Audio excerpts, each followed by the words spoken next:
ಮೇಲೆ ಇರುವವನ ನ್ಯಾಯಾಲಯದಲ್ಲಿ ನಮ್ಮನ್ನು ಕರ್ಮದಿಂದಲೇ ಗುರುತಿಸುತ್ತಾರೆ. ಹೆಸರು ಇಟ್ಟಿರುವುದು ಕೇವಲ ಕರೆಯಲು ಅಷ್ಟೇ.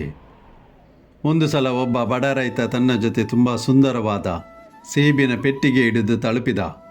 ತುಂಬ ಅದ್ಭುತವಾದ ಆ್ಯಪಲ್ ಅವನ ತೋಟದಲ್ಲಿ ಆಗಿತ್ತು. ಅವನು ತಲುಪಿದ ಒಂದು ಆಶ್ರಮದ ಬಾಗಿಲಿನ ಹತ್ತಿರ. ಆಶ್ರಮದ ಬಾಗಿಲನ್ನು ಅದೇ ಸಾಧು ತೆರೆದ. ಪ್ರತಿ ಸಲ ಬಾಗಿಲು ತೆರೆಯುತ್ತಿದ್ದರು. ಅವರು ಬಾಗಿಲು ತೆರೆದ ಕೂಡಲೇ ಬಡ ರೈತ ಅವರಿಗೆ ಪ್ರಣಾಮ ಮಾಡಿದ. ಹೇಳಿದ, ಮಹಾರಾಜ್, ಇದು ನಿಮಗೆ. ಮೊದಲ ಬಾರಿ ನಮ್ಮ ತೋಟದಲ್ಲಿ ತುಂಬ ಅದ್ಭುತವಾದ ಬೆಳೆ ಬಂದಿದೆ. ಒಳ್ಳೆಯ ಆ್ಯಪಲ್ ಹಾರಿಸಿ ತಂದಿದ್ದೇನೆ. ಈ ಸಾಧು ಮಹಾರಾಜ ಅವನು ಹೇಳಿದ, ಅರೆ, ನನಗೆ ಯಾಕೆ? ನಮ್ಮ ಗುರುವನ್ನು ಭೇಟಿ ಮಾಡು, ಅವರಿಗೆ ಕೊಡು. ಆ ಬಡ ರೈತ ಹೇಳಿದ, ನನಗೆ ಅವರು ಪರಿಚಯವಿಲ್ಲ. ಅವರನ್ನು ದೂರದಿಂದಲೇ ದರ್ಶನ ಮಾಡುತ್ತೇನೆ. ನನಗೆ ಯಾವಾಗಲೂ ನೀವೇ ಸಿಗುತ್ತೀರಿ. ನೀವೇ ನನ್ನ ಯೋಗಕ್ಷೇಮದ ಬಗ್ಗೆ ಕಾಳಜಿ ವಹಿಸುತ್ತೀರಿ. ನನ್ನ ಗದ್ದೆ ಸರಿ ಇರಲಿಲ್ಲ, ಒಣಗಿ ಹೋಗಿತ್ತು. ಆವಾಗ ನೀವೇ ನನಗೆ ಸಹಾಯ ಮಾಡಿದ್ದೀರಿ. ನೀವು ನನಗೆ ಊಟ ಮಾಡಿಸಿದ್ದೀರಿ. ನನ್ನ ಬಗ್ಗೆ ಕಾಳಜಿ ವಹಿಸಿದ್ದೀರಿ. ನನ್ನ ಕಡೆಯಿಂದ ನಿಮಗೆ ಕಾಣಿಕೆ. ಹೀಗೆ ಹೇಳಿ ಅಲ್ಲಿಂದ ಹೊರಟು ಹೋದ. ಈ ಸಾಧು ಬಾಗಿಲಿನ ಹತ್ತಿರ ಇರುತ್ತಿದ್ದರು. ಎಲ್ಲವನ್ನೂ ನೋಡಿಕೊಳ್ಳುತ್ತಿದ್ದರು.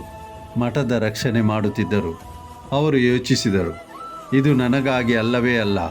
ಇಷ್ಟು ಸುಂದರವಾದ ಸೇಬು ಪ್ರಭುವಿನ ಆಶೀರ್ವಾದ. ಇದನ್ನು ನನ್ನ ಗುರುದೇವರಿಗೆ ಸಮರ್ಪಣೆ ಮಾಡಬೇಕು. ಪೆಟ್ಟಿಗೆಯನ್ನು ತೆಗೆದುಕೊಂಡು ತಲುಪಿದರು ಗುರೂಜಿಯ ಹತ್ತಿರ. ಅವರ ಪಾದ ಚರಣದ ಹತ್ತಿರ ಇಟ್ಟರು.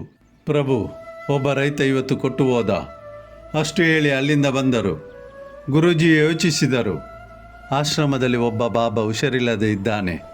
ಅವರಿಗಾಗಿ ಈ ಸೇಬುಗಳು ಸರಿ, ಒಳ್ಳೆಯದಿದೆ, ಸುಂದರವಾಗಿದೆ. ಇಷ್ಟೊಂದು ಚೆಂದದ ಸೇಬು ನೋಡಿಲ್ಲ. ಪ್ರಭುವಿನ ಆಶೀರ್ವಾದದಿಂದ ಇದು ಅವರಿಗಾಗಿ ಬಂದಿದೆ. ಹೀಗೆ ಯೋಚಿಸಿ ಅವರು ಸೇಬಿನ ಪೆಟ್ಟಿಗೆಯನ್ನು ಆ ಬಾಬಾಜಿಯಲ್ಲಿಗೆ ತಲುಪಿಸಿದರು. ಅಸ್ವಸ್ಥನಾಗಿದ್ದ ಬಾಬಾಜಿ ಅವರ ಹತ್ತಿರ ಸೇಬು ತಲುಪಿದಾಗ ನೋಡುತ್ತಾ ಹೇಳಿದರು, ಎಷ್ಟೊಂದು ಸುಂದರವಾದ ಸೇಬು, ಇಷ್ಟೊಂದು ಒಳ್ಳೆಯ ಆ್ಯಪಲ್ ನೋಡಿಯೇ ಇಲ್ಲ. ತಿನ್ನುವುದರ ಬದಲು ಅವರು ಯೋಚಿಸಿದರು, ನನಗಾಗಿ ಭೋಜನವನ್ನು ತಯಾರಿಸುತ್ತಾರೆ, ನನ್ನ ಕಾಳಜಿ ವಹಿಸುತ್ತಾರೆ, ಆ ಬಾಬಾಜಿ ಹತ್ತಿರ ತಲುಪಿಸುತ್ತೇನೆ. ಹೀಗೆ ಯೋಚಿಸಿ ಅವರು ಭೋಜನ ತಯಾರಿಸುತ್ತಿದ್ದ ಸಾಧುವಿನ ಹತ್ತಿರ ಪೆಟ್ಟಿಗೆಯನ್ನು ತಲುಪಿಸಿ ಹೇಳಿದರು, ಇದು ನಿಮಗಾಗಿ. ಯಾಕೆಂದರೆ ನೀವು ನನ್ನ ಕಾಳಜಿ ವಹಿಸುತ್ತಿದ್ದೀರಿ. ನನ್ನ ಆರೋಗ್ಯ ಸರಿಯಿಲ್ಲ. ಭೋಜನವನ್ನು ನಾನಿದ್ದಲ್ಲಿಗೆ ತಲುಪಿಸುತ್ತಿದ್ದೀರಿ. ನನ್ನ ಕಡೆಯಿಂದ ನಿಮಗಾಗಿ ಈ ಕೊಡುಗೆ. ಅವನ ಹತ್ತಿರ ಕಿಚನ್ನ ಎಲ್ಲ ಕೆಲಸವನ್ನು ನೋಡಿಕೊಳ್ಳುತ್ತಿದ್ದವನ ಹತ್ತಿರ ಪೆಟ್ಟಿಗೆ ತಲುಪಿತು. ಅವನು ಈ ಆ್ಯಪಲನ್ನು ನೋಡಿ ಯೋಚಿಸುತ್ತಿದ್ದ, ನಾನು ಏನು ಮಾಡಲಿ?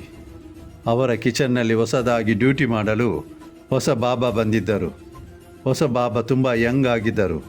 ಈಗಾಗಲೇ ಸೇರಿದ್ದರು. ಅವನಿಗೆ ಅರ್ಪಿಸುತ್ತೇನೆ. ಅವನಿಗೆ ತುಂಬ ಖುಷಿಯಾಗುವುದು. ಅವನ ಮನೋಬಲ ಇನ್ನೂ ಹೆಚ್ಚಾಗುವುದು. ಹೀಗೆ ಯೋಚಿಸಿ ಅವನು ಆ ಸೇಬಿನ ಪೆಟ್ಟಿಗೆಯನ್ನು ಹೊಸ ಬಾಬಾಜಿಗೆ ಕೊಟ್ಟರು. ಹೊಸ ಬಾಬಾಜಿಯು ನೋಡಿದರು, ಎಷ್ಟೊಂದು ಸುಂದರವಾದ ಸೇಬುಗಳಿವೆ. ನನಗೆ ನೀಡಿದರು. ಇದು ನನ್ನ ಯೋಗ್ಯತೆಗೆ ಮೀರಿದ್ದು. ಪ್ರಭುವಿನ ಕೃಪೆ ಇಷ್ಟು ಬೇಗ ನನ್ನ ಮೇಲೆ ಬೀಳುವುದಿಲ್ಲ. ನಾನೊಂದು ಕೆಲಸ ಮಾಡಬೇಕಾಗಿದೆ. ಇಲ್ಲಿ ಎಲ್ಲರಿಗಿಂತ ಮೊದಲು ಎಲ್ಲರಿಗೆ ಕಾಣಸಿಗುತ್ತಾರೆ. ಮಠಕ್ಕೆ ಬಂದವರಿಗೆ ಬಾಗಿಲು ತೆರೆಯುತ್ತಾರೆ. ನಮ್ಮೆಲ್ಲರ ರಕ್ಷಣೆ ಮಾಡುತ್ತಾರೆ, ನಿಗ್ರಾಣಿ ಮಾಡುತ್ತಾರೆ. ಅವರಿಗೆ ಹೋಗಿ ಸಮರ್ಪಿಸುತ್ತೇನೆ. ಆ ಸೇಬಿನ ಪೆಟ್ಟಿಗೆಯನ್ನು ಹೊಸ ಬಾಬಾ ಕೊಂಡೋಗಿ ಅವರಿಗೆ ಕೊಟ್ಟರು. ವಾಪಸ್ ಕೊಟ್ಟರು. ಅವರ ಹತ್ತಿರ ಎಲ್ಲರಿಗಿಂತ ಮೊದಲು ಬಂದಿತ್ತು. ಹೇಳಿದ, ಮಹಾರಾಜ್, ನಿಮಗಾಗಿ ಇಷ್ಟೊಂದು ಸುಂದರವಾದ ಸೇಬು ನಾನು ಈವರೆಗೆ ನೋಡಿಯೇ ಇಲ್ಲ. ಇದನ್ನು ನಿಮಗೆ ಸಮರ್ಪಿಸುತ್ತಿದ್ದೇನೆ. ಅವರು ಏನೂ ಹೇಳಲಿಲ್ಲ. ಮುಗುಳು ನಗುತ್ತಾ ಇದ್ದರು. ಪ್ರಭುವಿನ ಆಶೀರ್ವಾದ ಎಂದು ನೆನೆದು ಹಣ್ಣನ್ನು ತಿಂದರು. ಅವರು ತಿಳಿದರು, ಬಂದದ್ದು ನನಗಾಗಿಯೇ. ನಾನು ಅದನ್ನು ಬೇರೆಯವರಿಗೆ ಕೊಟ್ಟರೂ ಸುತ್ತಿ ತಿರುಗಾಡುತ್ತಾ ವಾಪಸ್ ನನ್ನ ಹತ್ತಿರ ಬಂತು. ಈ ಪ್ರಪಂಚದಲ್ಲಿ ಒಳ್ಳೆಯದು ಮಾಡಿದರೆ ತಿರುಗಿ ಸುತ್ತುತ್ತಾ ವಾಪಸ್ ಖಂಡಿತ ಬರುವುದು. ಆ ನಮ್ಮ ಕರ್ಮ, ಅದರ ಫಲವು ನಮಗೆ ಖಂಡಿತ ಸಿಗುವುದು. ಇದೇ ಲಾ ಆಫ್ ಕರ್ಮ. ಇದೇ ಈ ಪ್ರಪಂಚದ ನಿಯಮವಾಗಿದೆ. ಇದರಿಂದಾಗಿ ಈ ಪ್ರಪಂಚ ನಡೆಯುತ್ತಿದೆ. ಸ್ನೇಹಿತರೆ, ಕಮೆಂಟ್ ಮಾಡಿ ತಿಳಿಸಿ. ಒಳ್ಳೆಯ ಕರ್ಮದ ಬೀಜವನ್ನು ಬಿತ್ತೋಣ, ಒಳ್ಳೆಯ ಫಲವನ್ನು ಪಡೆಯೋಣ. ಸರಿ ತಾನೇ? ಲೈಕ್ ಮಾಡಿ. ಲೈಕ್ ಬಟನ್ ಒತ್ತಿ ನಿಮ್ಮ ಒಪ್ಪಿಗೆ ತಿಳಿಸಿ. ಪಾಸಿಟಿವ್ ಆಗಿರೋಣ. ಮೇಲೆ ಇರುವವನ ಆಶೀರ್ವಾದದಿಂದ ನಿಮ್ಮವರ ಪ್ರೀತಿಯಿಂದ, ನಿಮ್ಮ ಆತ್ಮವಿಶ್ವಾಸದಿಂದ ಪ್ರಯತ್ನಿಸಿ ಗೆಲುವು ನಿಮ್ಮದಾಗಿಸಿ. ಈ ಜಗತ್ತು ನಿಮ್ಮನ್ನು ಹಿಂಬಾಲಿಸುವಂತೆ ಮಾಡಿ. ಮತ್ತೆ ನಮ್ಮ ಭೇಟಿ ಮುಂದಿನ ಕಥೆಯೊಡನೆ. ಜೀವನದ ಸ್ಫೂರ್ತಿದಾಯಕ ಕಥೆಗಳಿಗಾಗಿ ನಮ್ಮ ಚಾನೆಲ್ ಲೈಕ್ ಮಾಡಿ, ಸಬ್ಸ್ಕ್ರೈಬ್ ಮಾಡಿ, ನಮ್ಮನ್ನು ಪ್ರೋತ್ಸಾಹಿಸಿ. ಅಲ್ಲಿಯವರೆಗೆ ನಿಮ್ಮ ಕಾಳಜಿ ವಹಿಸಿ. ಸದಾ ನಗುನಗುತ್ತಾ ಇರಿ.